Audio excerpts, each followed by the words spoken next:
Full-Time Magister throws us into a thrilling and dangerous world where magic reigns supreme, and every battle can mean life or death. The story kicks off with our protagonist, Mo Fan, an ordinary high school student living in a parallel universe where magic has replaced science as the dominant force. But Mo Fan's life is anything but ordinary. His journey from being a poor, overlooked student to one of the most powerful mages is filled with twists, battles, and some of the toughest challenges imaginable. Mo Fan begins his journey as an underdog. Born into a poor family, he lives with his loving but struggling father and his younger sister, who suffers from a disability that prevents her from walking. Despite their hardships, Mo Fan dreams of greatness and is determined to break free from his circumstances. However, his reality changes when he wakes up one day to find that the world around him has transformed. Magic is now the norm, and everyone around him is striving to become a powerful mage. At his new magic school, Mo Fan discovers that students can harness elemental powers like fire, water, lightning, and more. However, talent and resources play a massive role in determining a mage's success, and Mo Fan seems to lack both. He's mocked for his poor background and struggles to keep up with his privileged classmates. But Mo Fan isn't ready to give up. With a stroke of luck, or perhaps fate, Mo Fan discovers that he has a rare ability that sets him apart from everyone else. He can control not one, but two elemental powers, lightning and fire. This dual element talent is practically unheard of, making Mo Fan a potential powerhouse. But with great power comes great responsibility, and Mo Fan quickly realizes that his journey will be anything but easy. He faces hostility from his peers, jealousy from those who covet his abilities,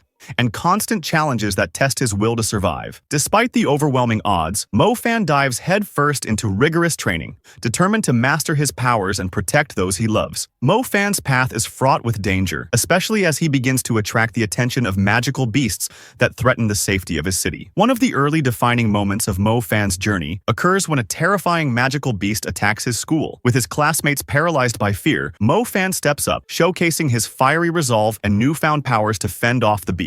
This heroic act marks the beginning of his rise, but it also draws the ire of those who view him as a threat. As Mo Fan continues to grow stronger, he enrolls in the prestigious Tianlan Magic High School, where competition is fierce and only the best mages thrive. Here, he faces off against powerful rivals like Mu Bai, who has a long-standing grudge against him, and Mu Ningshui, a talented ice mage with a complicated history with Mo Fan. The school's cutthroat environment pushes Mo Fan to his limits, but he thrives under pressure, constantly finding new ways to outsmart his opponents and prove his worth. One of the most compelling aspects of Full-Time Magister is Mo Fan's relentless determination. Whether it's fighting against corrupt school officials, fending off monstrous creatures, or protecting his loved ones, Mo Fan never backs down. He quickly learns that power is not just about strength but also strategy, and he often uses his street smarts to turn the tide in battles that seem impossible to win. As Mo Fan's power grows, so do his responsibilities. He faces increasingly dangerous missions, from hunting down rogue mages to battling terrifying magical beasts that threaten humanity. Each battle is a test of his strength, both physically and mentally, and Mo Fan's ability to control his dual elements becomes crucial in these life-or-death situations. His adventures take him far beyond the walls of his school, as he delves into the dark underbelly of the magical world, uncovering secrets that could change everything. Throughout the series, Mo Fan's relationships with other characters also play a significant role in his development. He forms strong bonds with his classmates and mentors, like the brilliant lightning mage Tang Yue and the fierce fire mage Sui Musheng. His interactions with these characters help him grow, offering moments of camaraderie, mentorship, and sometimes heartbreak. As the stakes get higher, Mo Fan's ultimate goal becomes clear. He wants to protect his family, especially his sister, and prove that anyone can rise above their circumstances with enough willpower and determination. But with powerful enemies lurking in the shadows and new threats emerging constantly, Mo Fan's journey is far from over. His resilience and adaptability make him a force to be reckoned with, and fans are left eagerly anticipating how far his powers will take him. Full-Time Magister is more than just an anime about magic. It's a story about perseverance, ambition, and the unbreakable bond between family and friends. As Mo Fan continues to face the unknown, one thing is certain: he will not stop until he's at the very top. So if you're looking for an anime filled with action, strategy, and heart, Full-Time Magister is a magical journey you won't want to miss. And if you enjoyed this recap, make sure to like, share, and subscribe to Ani Analyze for more deep dives into your favorite anime worlds.